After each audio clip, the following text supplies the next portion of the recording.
ఎన్నికల్లో నెగ్గిన పార్టీ నేతలు తాము చేసిన అభివృద్ధి వల్లే ప్రజలు తమను నమ్మి మరోసారి అవకాశమిచ్చారని గొప్పలు చెబుతుంటారు.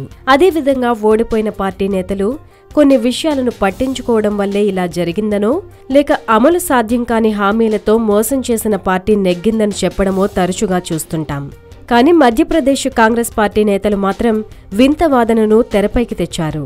రాష్ట్రంలో గత 14 ఏళ్ల నుంచి జరుగుతున్న ప్రతి ఎన్నికల్లో తమ పార్టీ ఓటమికి కాంగ్రెస్ చెప్పిన సాకు వాస్తుదోషం. నాయకత్వం లోపం వల్లో లేక ప్రజల్లో నమ్మకం కోల్పోవడమో కాదని, వాస్తుదోషం వల్లే కాంగ్రెస్ ఓటమి పరంపర కొనసాగుతుందన్నారు. భోపాల్లోని కాంగ్రెస్ ఆఫీస్ ఇందిరాభవన్లోని టాయిలెట్ల కారణంగానే ఓడిపోతున్నామని చెప్పారు. ఈ భవనంలో 3వ అంతస్తులోని టాయిలెట్లు తూర్పు ముఖంగా ఉండడం వాస్తు ప్రకారం దోషమేనట. ప్రతి ఎన్నికల్లో ఓటమికి కారణం ఇందిరాభవన్లోని వాస్తు లోపాలేనని తమ పార్టీ నేతలు చెప్పడాన్ని మధ్యప్రదేశ్ కాంగ్రెస్ సీనియర్ నేత కేకే మిశ్రా తప్పుపట్టారు. ప్రజల మద్దతుతోనే వచ్చే ఎన్నికల్లో బీజేపీని ఓడిస్తామని ఆయన ధీమా వ్యక్తం చేశారు.